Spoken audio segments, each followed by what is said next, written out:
الحمد لله رب العالمين والصلاة والسلام على أشرف الأنبياء والمرسلين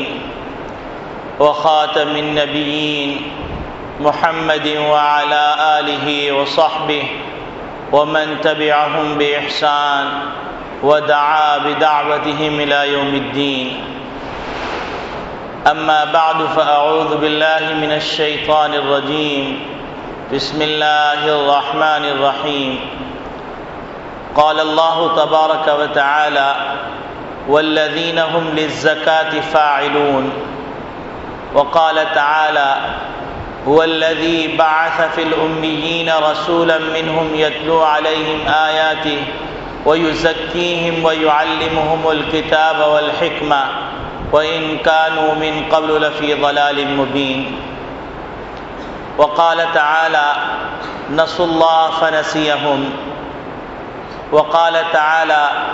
إن الله لا يغير ما بقوم حتى يغيروا ما بأنفسهم. وقال النبي صلى الله عليه وسلم: ألا إن في الجسد مضغة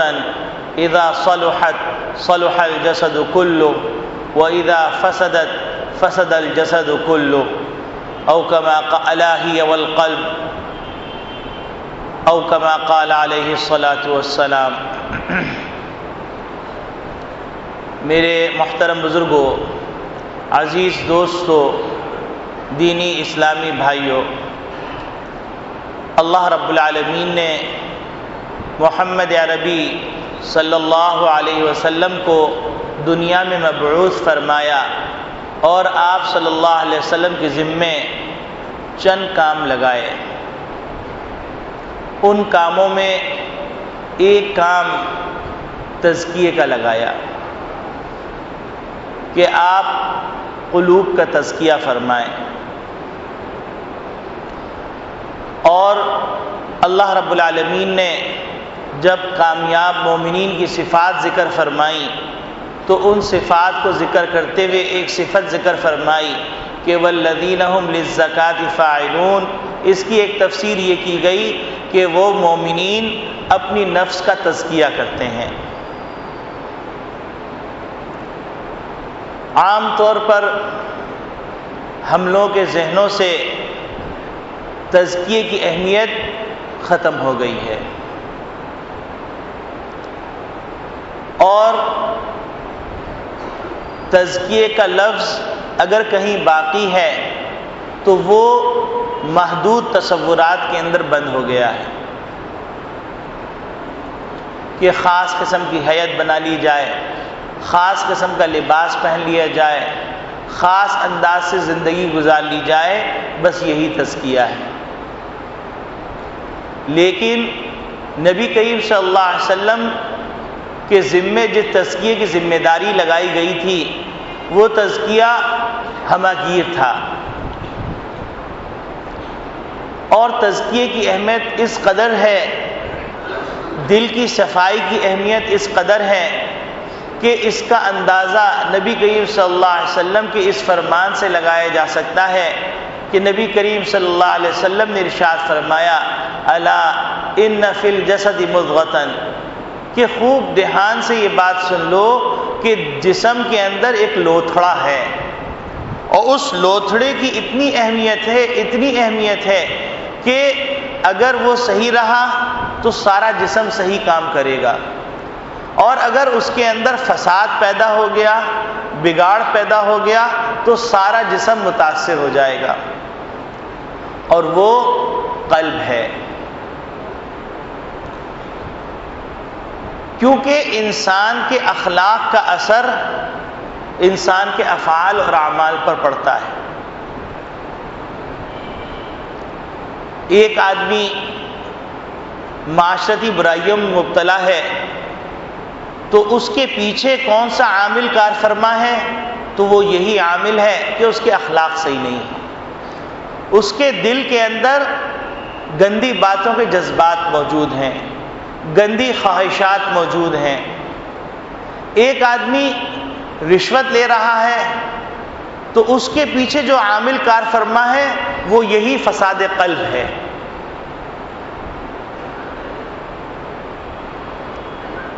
اسی طرح جتنے بھی بدعمالیوں کو دیکھیے گا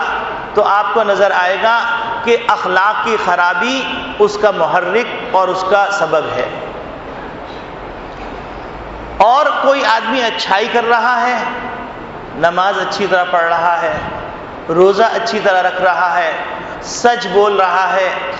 سچائی کے ساتھ معاملات کر رہا ہے، تو یہی قلب کی درستگی اس کا محرک اور اس کا سبب ہے.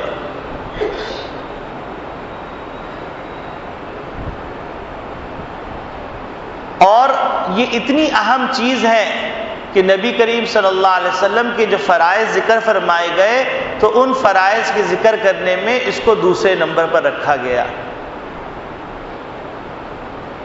اور نبی کریم صلی اللہ علیہ وسلم کی ذمہ داری لگائی گئی کہ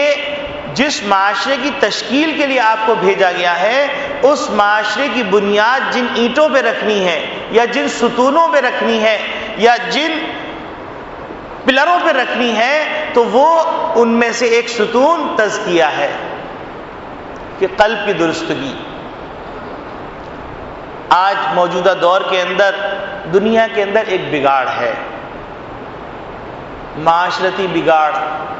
معاملاتی بگاڑ. یہ جتنے بھی بگاڑ ہیں اگر آپ ان کے پیچھے اسباب کو تلاش کرنے جائیں گے اور محرکات کو تلاش کرنے جائیں گے تو آپ کو یہی دل کی خرابی نظر آئے گی. اور یہ بات ایسے نہیں کہی جا رہی بلکہ نبی کریم صلی اللہ علیہ وسلم نے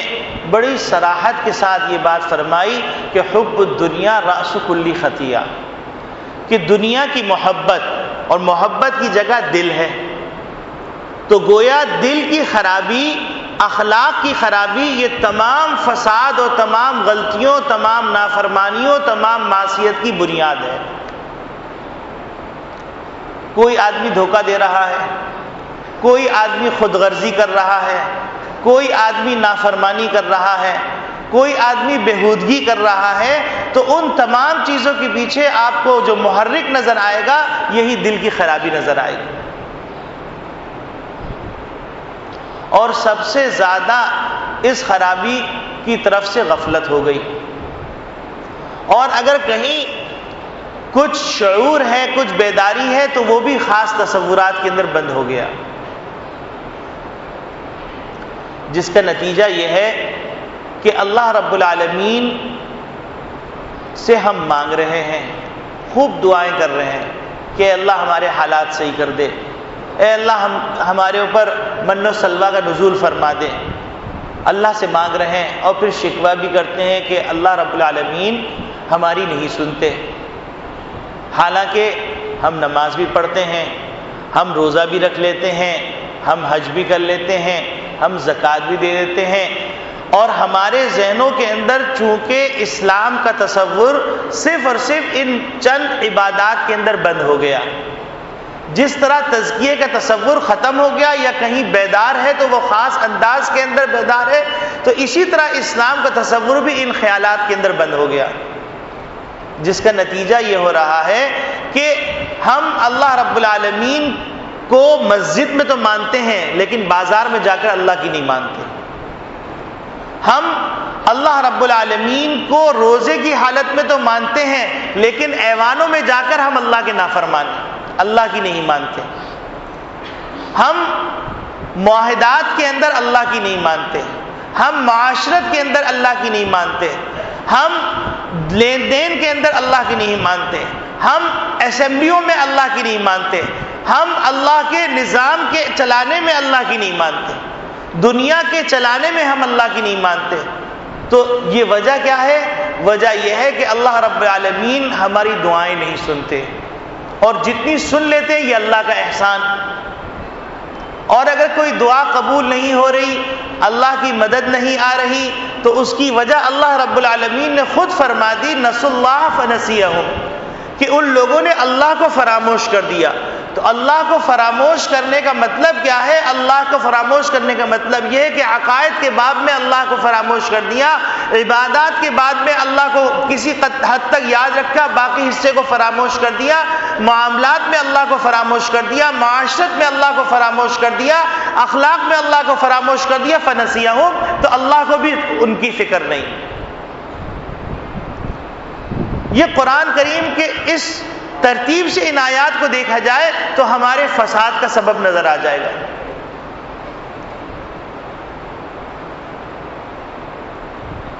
اب دو رخ ہیں،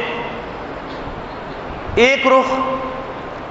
اللہ رب العالمین کے احسانات کے ہیں، اللہ کی نعمتوں کی برسات کے ہیں۔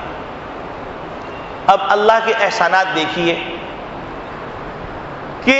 الجزائر سے لے کر انڈونیشیا تک ایک پوری اسلامی سلطنتوں کی، اسلامی ممالک کی ایک لڑی ہے، اور اس لڑی کے اندر صرف دو ایسے پتھر ہیں، اگر وہ نہ ہو تو پوری اسلامی لڑی بن جائے، ایک بھارت اور ایک اسرائیل، ورنہ ساری اسلامی ممالک کی ایک لڑی ہے۔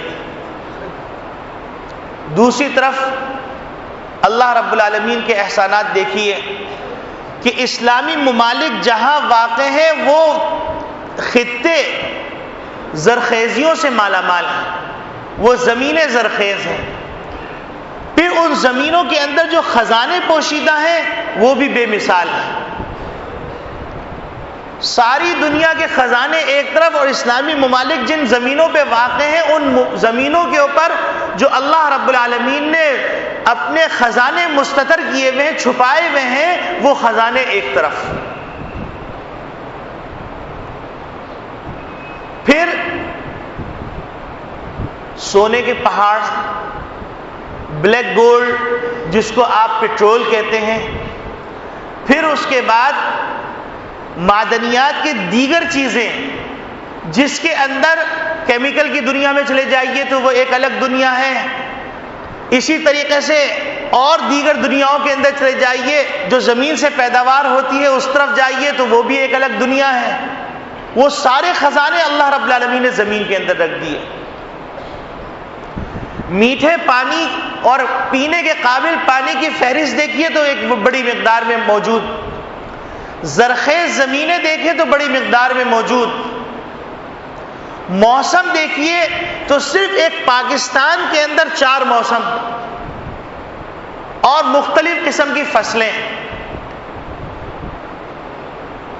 افرادی قوت کے اعتبار سے دیکھیے تو افرادی قوت ایسے ایسے قدرت کے شاہکار اس پاکستان اور پاکستان کے علاوہ اسلامی ممالک کے اندر نظر آئیں گے کہ انسان ہکا بکا رہ جاتا ہے کہ اتنے اعلیٰ دماغ، اتنے حسن و جمال والے لوگ، یہ بھی اللہ رب العالمین نے ان خطوں کو عطا فرمائے۔ یہ اللہ کی نعمتیں گنوا رہا ہوں، اللہ کے احسانات گنوا رہا ہوں۔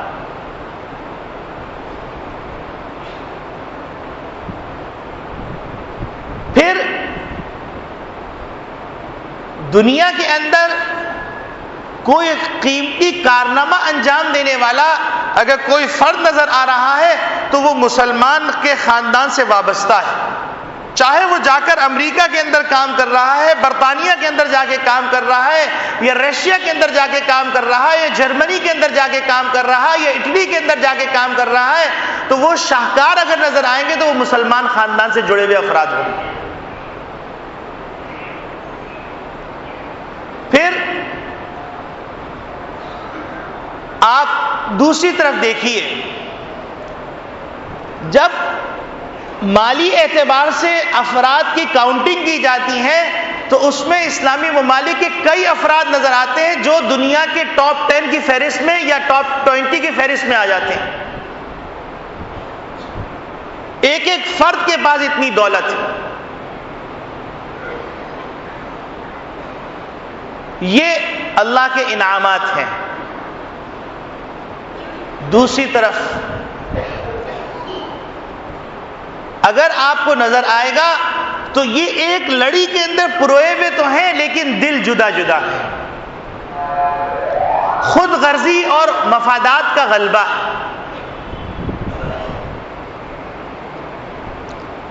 اور یہ خود غرضی، یہ مفادات، خود پسندی، یہ پیدا ہوتی ہے دل کے بگاڑ سے۔ تو معلوم یہ ہوا کہ اس پورے خطے کے اندر دل کا بگاڑ پایا جا رہا ہے جو محرک ہے غلطیوں کا۔ اب آپ دیکھیے کہ ایک طرف اللہ رب العالمین کی اتنی نعمتیں، اتنی نوازشات، اور دوسری طرف آپ دیکھیے ہونا تو یہ چاہیے تھا کہ جس پیغمبر نے کتب خانوں کے راستے دکھلائے تھے، جس پیغمبر نے علم کے دروازے کھولے تھے، جس پیغمبر نے مخلوق کے اوپر غور کرنے کے لیے تدبر کرنے کی دعوت دی تھی، کہ جس پیغمبر کو معلم قرار دیا گیا تھا، جس پیغمبر کو پہلی وحی سے سرفراز کیا گیا تھا، تو اس وحی کا آغاز تعلیم سے اور تعلم سے وابستہ کر دیا تھا، اور جس پیغمبر کے ماننے والوں نے دنیا کے اندر علم کے وہ دریچے کھولے تھے کہ جس دریچے کھولنے کی استعداد دنیا اپنے اندر نہیں پاتی تھی،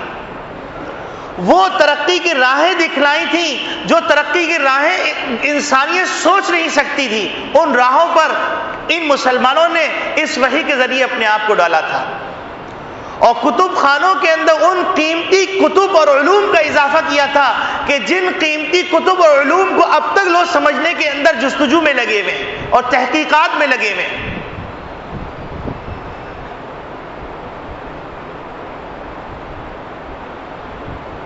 اور پھر اس کے بعد اگر آپ دیکھیے ایک ایک مسلمان فرد کی دولت کا عالم انتہا کو پہنچا ہوا، لیکن مسلمان ممالک میں تعلیم کی طرف توجہ نہیں۔ ہونا کیا چاہیے تھا؟ ہونا تو یہ چاہیے تھا کہ مسلمان جو صاحب ثروت تھے ان کو چاہیے تھا کہ اسلامی ممالک کے اندر انویسٹمنٹ کرتے، کارخانے لگاتے، فیکٹریاں لگاتے، اور مسلمانوں کی ترقی کے لیے کاوشیں کرتے، مسلمانوں کو ملازمتیں فراہم کرتے، اور مسلمان ممالک کے اندر بڑی بڑی یونیورسٹیاں، تعلیم گاہیں بناتے کہ مسلمان بچہ وہاں نہ صرف تعلیم حاصل کرتا بلکہ دنیا کے لوگ جس طرح اندلس میں تعلیم حاصل کرنے آیا کرتے تھے وہ اس طرح آتے۔ مسلمانوں کے اپنے ریسرچ سینٹر ہوتے، مسلمان ان پہ تحقیقات کر رہے ہوتے، مسلمان کے اعلیٰ دماغ ان تحقیقات کے اوپر کام کر رہے ہوتے، اور وہ اللہ کے حکموں کو پورا کرنے، اللہ کے حکموں کے پورا کرنے کی جستجو میں لگے ہوئے ہوتے۔ لیکن آپ یہ دیکھیے کہ صرف پاکستان کے اندر تعلیم کی رینکنگ کی جاتی ہے تو کینیا کے برابر کھڑا نظر آتا ہے، صومالیہ کے برابر کھڑا نظر آتا ہے، اس کی رینکنگ کے اندر 222 نمبر آتا ہے۔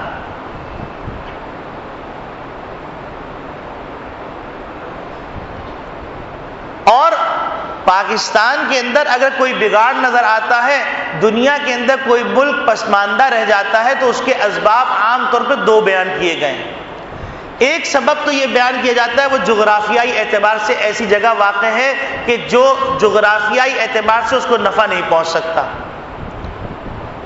اگر پاکستان کو دیکھا جائے تو اللہ رب العالمین نے دنیا کا دوسرا بڑا، اور بعض نے تو کہا پہلا دنیا کا بڑا نہری نظام پاکستان کو عطا کیا۔ پاکستان کو ایگریکلچر لینڈ اتنی عطا کی گئی کہ وہ بر اعظموں کو گندم فراہم کر سکتا ہے، اور پاکستان کو ایسی ایسی بندرگاہیں عطا کی گئی کہ جو دبئی کو بھی نصیب نہیں ہوئی، بڑے بڑی دنیا کے لوگوں کو نصیب نہیں ہوئی۔ گوادر کی پورٹ، اسی طریقے سے دیگر پورٹیں جو پاکستان کو اللہ نے عطا کی، وہ ایسی پورٹیں ہیں جس کے لیے لوگ ترستے، جس کے لیے لوگ جنگیں کرتے ہیں اس پورٹ تک پہنچنے کے لیے۔ وسائل کی کمی دوسرا سبب ہوتا ہے کہ کوئی ملک پسماندہ رہ جائے تو اس کی وجہ کیا ہوتی ہے؟ اس کی وجہ یہ ہوتی ہے کہ اس کے پاس وسائل کی کمی، جبکہ پاکستان جن زمینوں پہ واقع ہے وہ زمینیں سونا اگلنے والی زمینیں، وہ خزانے اس کے اندر پوشیدہ ہیں جن خزانوں کے لیے دنیا ترس رہی۔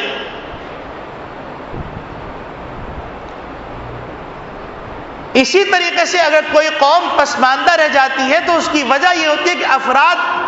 پسماندہ ہیں، وہ نااہل لوگ ہیں، جبکہ پاکستانی جو ذہن ہے وہ انتہائی اعلیٰ ذہن ہے، اور دنیا کے اندر اس کا بارہا مشاہدہ کیا جا رہا ہے۔ تو وہاں پر بھی اگر کوئی خرابی نظر آ رہی ہے تو وہ خرابی صرف اور صرف خرابی ہے خود غرضی۔ ہر جگہ کرپشن، خود غرضی، ہر جگہ رشوت، خود غرضی، ہر جگہ مفادات کی جنگ، خود غرضی، ملک کے مفادات کو پس پش ڈال کر اپنے مفادات کو مقدم رکھنا، خود غرضی، قوم کا سودا کر دینا، خود غرضی، قوم کی عزت و ناموس کو بٹا لگا دینا، خود غرضی،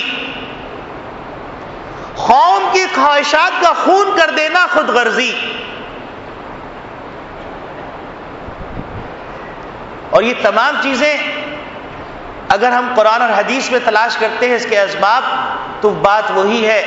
جو اللہ رب العالمین نے ارشاد فرمائی اور نبی کریم صلی اللہ علیہ وسلم نے ارشاد فرمائی کہ اللہ کے جتنے بھی قرآن میں اصول بیان کیے گئے وہ ازلی ابدی ہیں۔ ان اصولوں کے اوپر چل کے ہی کامیاب ہو سکتے ہیں، ان اصولوں کو چھوڑ کر ناکامی ہوں گے۔ یہ نہیں ہو سکتا کہ قرآن کے اصولوں کو چھوڑ دیا جائے پھر بھی ہم کامیاب ہو جائیں، کیونکہ اس دنیا کا نظام اللہ نے بنایا ہے،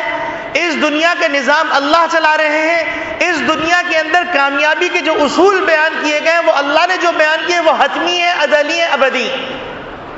اور جن اصولوں کو اللہ نے ناکامی کے اصول قرار دیا ہے وہ قیامت تک کے لیے ناکامی کے اصول، اس سے کامیاب کوئی نہیں ہو سکتا۔ تو اللہ رب العالمین نے جب مسلمانوں کے کامیابی کے اصول بیان کرنا شروع کیے قد افلح المؤمنون کہہ کر، تو وہاں پر فرمایا کامیابی کا ایک اصول ہے والذین هم للزکاۃ فاعلون، کہ اپنے قلب کی اصلاح کرنی ہوگی۔ اور نبی کریم صلی اللہ علیہ وسلم نے جب ذکر فرمایا تو فرمایا کہ الا ان فی الجسد مضغۃ، کہ یاد رکھو کہ انسان کے جسم کے اندر ایک لوتھڑا ہے، اور وہ لوتھڑا اگر صحیح رہے گا تو سارا جسم صحیح رہے گا، اور اگر اس لوتھڑے کے اندر بگاڑ پیدا ہو گیا، فساد پیدا ہو گیا، تو سارا جسم متاثر ہو جائے۔ آج مسلمانوں کے قلوب متاثر ہیں، غمگین ہیں اور افسردہ ہیں کہ دھڑلے سے مسلمانوں کے ملک کے اندر اور پاکستان کے اندر ایک شخص دھڑلے سے دو مسلمان بھائیوں کو قتل کرتا ہے، اور پھر اس کی مدد کے لیے دوسرے لوگ آتے ہیں، اور آنے کے بعد ایک اور مسلمان کو قتل کرتے تھے، رون ڈالتے ہیں۔ سارے مسلمانوں کے جذبات ایک طرف، اور اس کا خاموشی سے سودا کر کے اس کو روانہ کر دیا جاتا ہے، جس کے بارے میں یہ باتیں مشہور ہیں کہ وہ اسرائیلی ایجنٹ تھا، جس کا نام ریمنڈ ڈیوس نہیں تھا بلکہ اس کا نام کچھ اور تھا، اور پاکستان کی جڑیں کمزور کرنے کے لیے آیا تھا، پاکستان کے صفحے ہستی سے مٹانے کے لیے آیا تھا، پاکستانیوں کے ارمانوں کا خون کرنے کے لیے آیا تھا، اسلام کو نقصان پہنچانے کے لیے آیا تھا۔ اور اس جیسے نامعلوم کتنے افراد جن کو خود غرضی کی بنیاد پر ویزے فراہم کیے گئے اور سفارتی استثناء کے نام پر قوم کی آنکھوں میں دھول جھونکی گئی اور قوم کو سودا کیا گیا۔ اور اس کے پیچھے بھی اگر کوئی عامل کافرما ہے وہ خود غرضی۔ جب ثبوت موجود، جب قرائن موجود، تمام چیزیں موجود، تو پھر کون سی چیز ہے جس نے مجبور کیا؟ تو ہم اس کو قرآن اور حدیث میں تلاش کرتے ہیں۔ تو قرآن اور حدیث کے اندر جب بات نظر آتی ہے تو بات یہ نظر آتی ہے کہ اللہ رب العالمین ارشاد فرما رہے ہیں فَإِذَا عَزَمْتَ فَتَوَكَّلْ عَلَى اللَّهِ، کہ جب تم کسی کام کا ارادہ کرو تو اللہ پہ بھروسہ کرو۔ اور اللہ رب العالمین نے فرمایا وَكَفَى بِاللَّهِ وَكِيلًا، کہ اللہ رب العالمین تمہارے لیے کافی ہے کارساز ہونے کے اعتبار سے۔ اور اللہ پہ بھروسہ کب ہوگا؟ وَالَّذِينَ هُمْ لِلزَّكَاةِ فَاعِلُونَ پر جب عمل ہوگا۔ اور اللہ رب العالمین جو فرما رہے ہیں وَفِي أَنفُسِكُمْ أَفَلَا تُبْصِرُونَ، کہ تم اپنے بازوؤں پہ بھروسہ کرو، اپنی نعمتوں پہ بھروسہ کرو۔ تو نعمتوں پہ بھروسہ کب ہوگا؟ جبکہ ہمارے اندر سے خود غرضی نکل جائے گی۔ دیکھیے ملکی وسائل ہیں، وہ اگر ملکی وسائل صحیح مصرف میں استعمال ہو، صحیح مصرف میں استعمال ہو اور وہ وسائل ضائع نہ ہو، رشوتوں کے اوپر، مفادات کے نام پر اور مختلف عنوانات پر قرضے لے کے ان قرضوں کو معاف نہ کروا دیا جائے، تو پاکستان کے اپنے وسائل پاکستانی قوم کے لیے کافی ہیں۔ اور اگر پاکستان مقروض بھی ہوا ہے تو اس قرضے کی صورت در حقیقت اگر تلاش کی جائے تو وہ اس کی وجہ صرف اور صرف کیا ہے؟ ایوانوں کے اندر جو افراد بیٹھے ہوئے ہیں ان افراد کو اپنے مفادات، اپنے آرام کے لیے پیسہ چاہیے، قوم کو اس کا فائدہ نہیں پہنچتا۔ تو یہ تمام چیزیں اگر نظر آتی ہیں تو اس کے پیچھے جو عامل نظر آتا ہے وہ خود غرضی۔ اور یہ جو نبی کریم صلی اللہ علیہ وسلم نے فرمایا حب الدنیا راس کل خطیہ، کہ دنیا کی محبت تمام برائیوں کی جڑ ہے، تو آج اگر دنیا کے اندر مسلمان پریشان حال ہیں تو پریشان حالی کی وجہ یہ ہے کہ مسلمان اللہ پہ بھروسہ نہیں کرتا، مسلمان کے اندر ایثار ختم ہو گیا، مسلمان کے اندر سے قناعت ختم ہو گئی۔ یہی وجہ ہے کہ چھوٹے سے چھوٹے کو لے لیجئے، بڑے سے بڑے کو لے لیجئے، وہ خود غرضی کا شکار ہے۔ آپ ایوان و تجارت کے اندر دیکھ لیجئے، یا ایوان سیاست کے اندر دیکھ لیجئے، ایوان معاشرت کے اندر دیکھ لیجئے، یا کوئی اور شعبے میں دیکھ لیجئے، تو انسان اپنی ذات سے آگے سوچنے کے لیے تیار نہیں،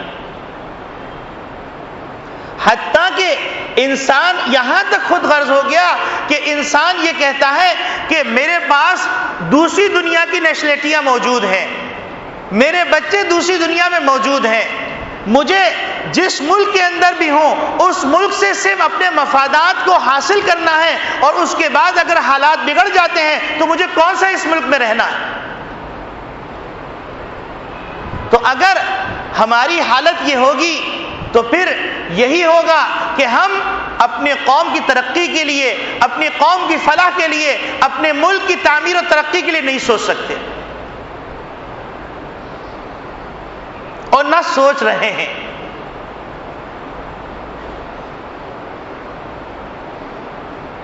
اگر ہم اپنی قوم و ملک کے لیے سوچ رہے ہوتے تو ہونا تو یہ چاہیے تھا کہ پاکستان کے اندر جا بجا بڑی اعلیٰ یونیورسٹیاں قائم ہوتی، اور وہ ہوتی اسلام کی چھتری کے نیچے، کہ جہاں پر اعلیٰ تعلیم اور اعلیٰ ریسرچ کا انتظام ہوتا، جہاں پر اس بات کی فکر ہو رہی ہوتی کہ قوم کے کسی فرد کو قرآن کی تعلیم سے محروم نہ رکھا جائے، جہاں پر اس بات کی فکر ہو رہی ہوتی کہ قوم کے کسی بھی فرد کو قرآن کی تشریح سے محروم نہ رکھا جائے، اور قرآن کی تشریح کے لیے پوری انسانیت کا میدان ہے، ساری مخلوقات ہیں، چاہے وہ فزکس ہو، کیمسٹری ہو، بیولوجی ہو، سائنس ہو، ٹیکنیکل سائنس ہو، زندگی کا کوئی بھی شعبہ ہو، اس کی شاخیں قرآن سے رہنمائی کرتی ہوئی نکلتی ہیں، اس کی جڑیں قرآن سے وابستہ ہیں۔ اور جب تک یہ چیزیں قرآن سے وابستہ رہ کر تعمیر و ترقی کے لیے کام کرتی رہیں تو یہ تمام چیزیں انسانوں کی فلاح کے لیے تھیں، اور جب یہ اسلام کی چھتری سے باہر نکلی تو یہ تمام چیزیں خود غرضی اور مفادات کا ذریعہ بن گئیں، پیسہ کمانے کا ذریعہ بن گئی۔ اب آپ دیکھیے کسی ڈاکٹر کے پاس جائیے تو ڈاکٹر یہ کہتا ہے کہ پہلے میری فیس جمع کرو، اگر فیس نہیں تو مجھ سے بات کرو نہیں۔ اسی طریقے سے زندگی کی جتنے شعبوں میں چلے جائیے، وہ تمام علوم جو انسانی کی خدمت کے لیے تھے وہ تمام علوم خود غرضی اور مفادات کے لیے استعمال ہو رہے ہیں۔ یہ وہ نقصان ہے جو انسان کی آنکھیں دیکھ رہی ہیں لیکن اس کا تجربہ اور تجزیہ نہیں کر رہی۔ اگر یہ ساری چیزیں اسلام کی چھتری کے نیچے ہوں، یہ ساری چیزیں قرآن کی ہدایت کی زیر سایہ ہوں، تو یہ تمام چیزیں انسانیت کی فلاح کے لیے استعمال ہوں۔ اب آپ دیکھیے جتنی بھی پیداوار ہے، چاہے وہ اسلحے کی صورت میں ہو، چاہے وہ بموں کی صورت میں ہو یا کسی اور صورت میں ہو، یہ تمام تحقیقات، یہ تمام ریسرچ انسان کی فلاح کے لیے استعمال ہونے کے بجائے انسان کی تباہی کے لیے استعمال کی جا رہی ہے، کیونکہ یہ اللہ کے حکموں سے آزاد ہو گئی، قرآن کی ہدایت کے سائے تلے چل نہیں رہی۔ اور اللہ رب العالمین نے جب محمد صلی اللہ علیہ وسلم کو فرمایا تھا تو یہ بات فرمائی تھی اقرأ بسم ربک الذی خلق، کہ تعلیم حاصل کرنی ہے لیکن اللہ کے نام اور اللہ کی صفات کے سائے تلے حاصل کرنی، تب جا کر تم ترقی کرو گے، تب جا کر انسان کو راحت ملے گی، تب جا کر انسانیت کو فلاح اور سکون ملے گا۔ لیکن اگر بسم ربی کا سبق چھوڑ دیا گیا تو اس کا انجام یہ ہوگا جو آج دنیا دیکھ رہی ہے، کہ انسان دھڑلے سے اپنی خود غرضی کے مطابق اپنی خواہشات کے غرض سے سودے کر لیتا ہے۔ قوم کی 17 کروڑ عوام کی خواہشات اور ارمان کو ٹھوکر میں ڈال دیا جاتا ہے۔ اب ظاہر سی بات ہے کہ جب ہم تحقیقات نہیں کریں گے، ہم غور خوض نہیں کریں گے، ہم تعلیم نہیں حاصل کریں گے، ہم اللہ پر توکل نہیں کریں گے، ہمارے اندر قناعت جیسی صفت نہیں ہوگی، تو پھر ہم کاسائے گدائی لے کے پھرتے رہیں گے۔ اور جب کاسائے گدائی لے کے پھرنے والا ہوتا ہے تو بات وہی ہے کہ پانی پانی کر گئی مجھے قلندر کی یہ بات، پانی پانی کر گئی مجھے قلندر کی یہ بات، کہ جب تو جھکا غیر کے آگے نہ تن تیرا نہ من تیرا۔ تو آج نہ تن ہمارا ہے نہ من ہمارا ہے، نہ جان ہماری ہے نہ دماغ ہمارا ہے۔ ہم کو سوچنا ہے تو کسی کے دماغ سے سوچنا ہے، ہمیں فیصلہ کرنا ہے تو کسی کے فیصلے پر فیصلہ کرنا ہے۔ لیکن جب ہم اللہ کے سامنے جھکے تو پھر ہم وہ ہو گئے کہ رستم کے دربار میں کھڑے ہو کر جس سے بڑی بڑی طاقتیں کانپ رہی تھیں، وہ سپر پاور کا سربراہ، اس کے سامنے کھڑے ہو کر ہم اعلان کرتے تھے کہ اللہ ابتعثنا، کہ اللہ نے ہم کو مبعوث فرمایا، ہم کو بھیجا ہے، ایک خاص مشن دے کے بھیجا ہے، لنخرج العباد من عبادت العباد الى عبادت رب العباد، کہ بندوں کو بندوں کے بندگی سے نکال کر بندوں کے بنانے والے خالق کی بندگی میں داخل کر دیں۔ وَمِن جَوْرِ الْأَدْيَانِ إِلَىٰ عَدْلِ الْإِسْلَامِ، باطل ادیان کے جور و ستم کے تحت پڑی دم توڑتی ہوئی انسانیت کو اسلام کے عدل و انصاف کا مزہ چکھلا دیں۔ وَمِن ضِيقِ الدُّنْيَا إِلَىٰ سَعْدِ الدُّنْيَا وَالْآخِرَةِ، دنیا کی تنگیوں سے نکال کر دنیا اور آخرت کی وسعتوں کے قابل اور بے قرار وسعتوں کے قابل بنا دیں۔ کیونکہ ہم کو اپنے اللہ پر اعتماد تھا، ہم کو اپنے مذہب پر اعتماد تھا، ہم کو اپنی تحقیقات پر اعتماد تھا، ہمیں رسول اکرم صلی اللہ علیہ وسلم کے فرمان پر اعتماد تھا، اللہ کے وعدوں پر اعتماد تھا، تو پھر یہ تمام دنیا ہماری خدمت میں لگی ہوئی تھی، اور دنیا ہماری آنکھ سے دیکھا کرتی تھی، ہماری زبان سے بولا کرتی تھی، ہمارے دماغ سے سوچا کرتی تھی، ہمارے قلم سے لکھتی تھی، ہمارے قدم سے قدم ملا کر چلنا اپنے لیے باعث افتخار سمجھتی تھی۔ اور تاریخ کے اندر یہ بات لکھی ہوئی ہے، حقائق کے اندر یہ بات لکھی ہوئی ہے کہ یورپ کے طلباء، جرمنی اور اٹلی اور فرانس کے طلباء فخر کہتے تھے کہ ہم نے اندلس کے اندر فلاں عرب مسلمان سے پڑھ کے آئے ہیں یہ تحقیق، لہذا ہم اتھارٹی ہیں، ان کا فرمان یہ ہے۔ ریفرنس کے طور پہ مسلمانوں کو سوچا جاتا تھا اور کوٹ کیا جاتا تھا۔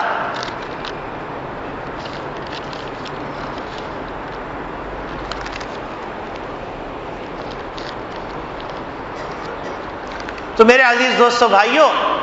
بات کیا ہے؟ بات وہی ہے جس سے میں نے اپنی گفتگو کا آغاز کیا،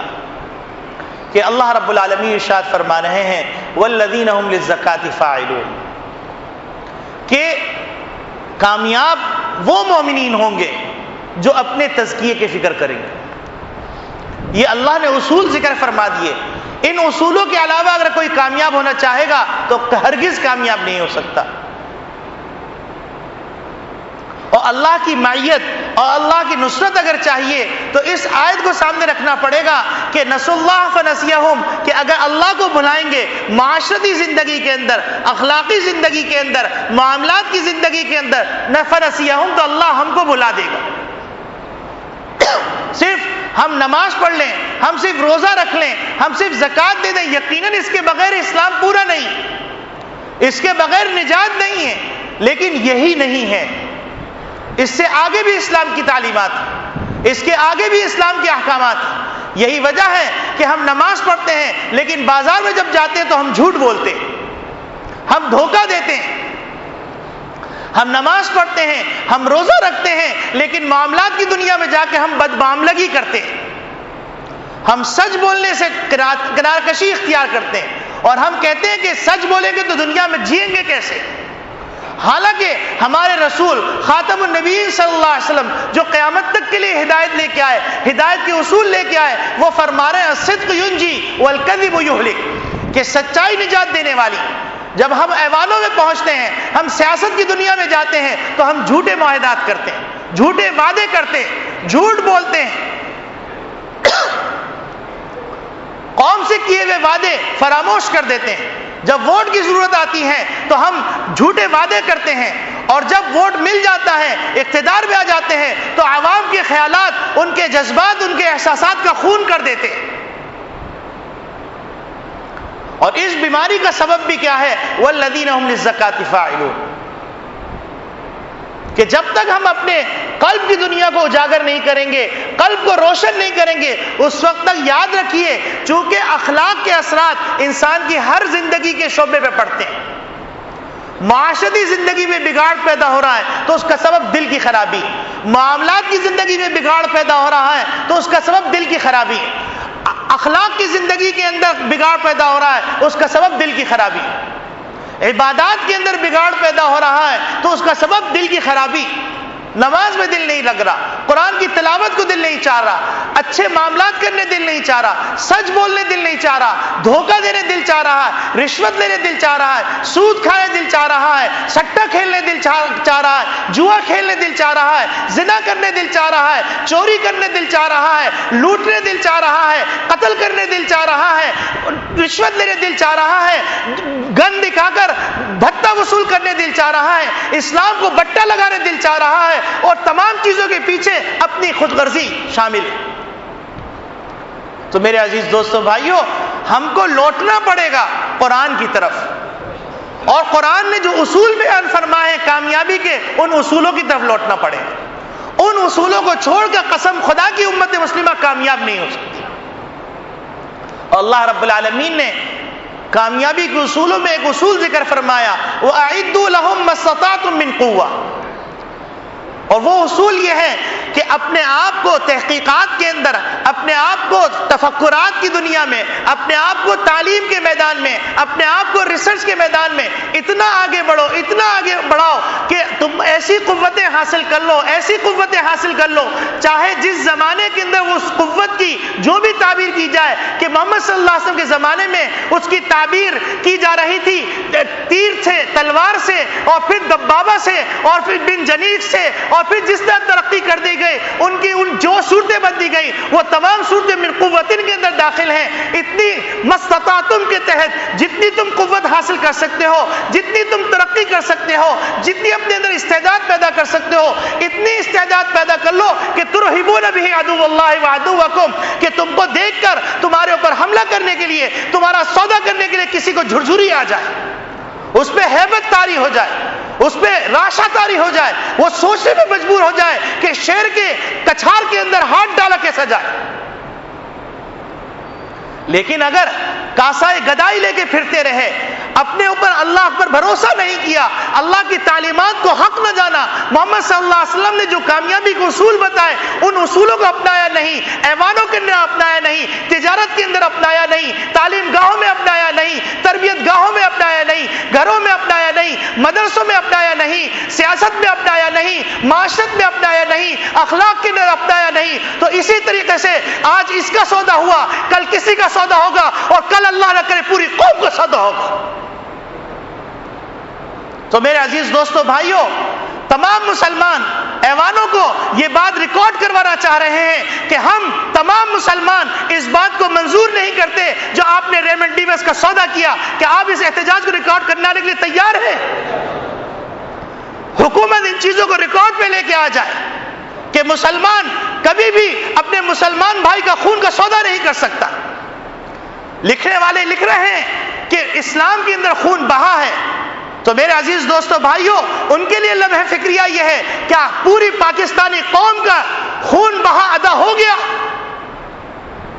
کیا مسلمان بھائیوں کے اوپر جو ڈرون حملے ہوئے اور مسلمانوں کے چیتڑے اڑے، مدارس کے بچے قربان ہو گئے، بڑے بڑے علماء قربان ہو گئے، بڑے بڑے لوگ قربان ہو گئے، کیا ان کا خون کا بہا ادا ہو گیا؟ خون بہا دینا تو پوری 17 کروڑ عوام کے خون بہا دو۔ کیا غداری کے بارے میں جو نبی کریم صلی اللہ علیہ وسلم پہ قرآن نازل ہوا، یہ آیت آپ کے سامنے نہیں؟ انما جزاء الذین یحاربون اللہ ورسولہ ویسعون فی الارض فسادا ان یقتلوا او یصلبوا او تقطع ایدیہم وارجلہم من خلاف، کہ جو اللہ اور رسول سے جنگ کرتے ہیں، زمین میں فساد پھیلاتے ہیں، ان کی سزا قرآن نے ذکر کی ہے، ان کی سزا یہ ہے کہ ان کو سولی پہ لٹکا دو، ان کے ہاتھ پاؤں کاٹ دو، ان کو قتل کر دو۔ کیا یہ آیت سامنے نہیں ہے؟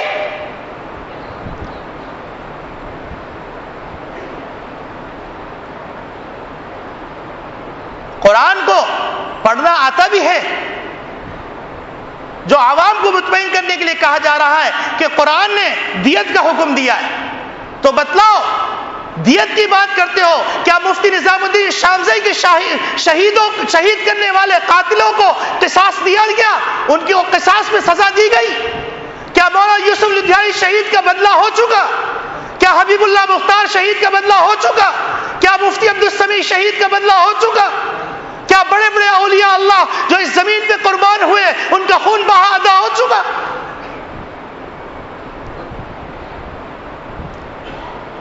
کیا مفتی عتیق الرحمان شہید کے خون کا بدلہ ہو چکا؟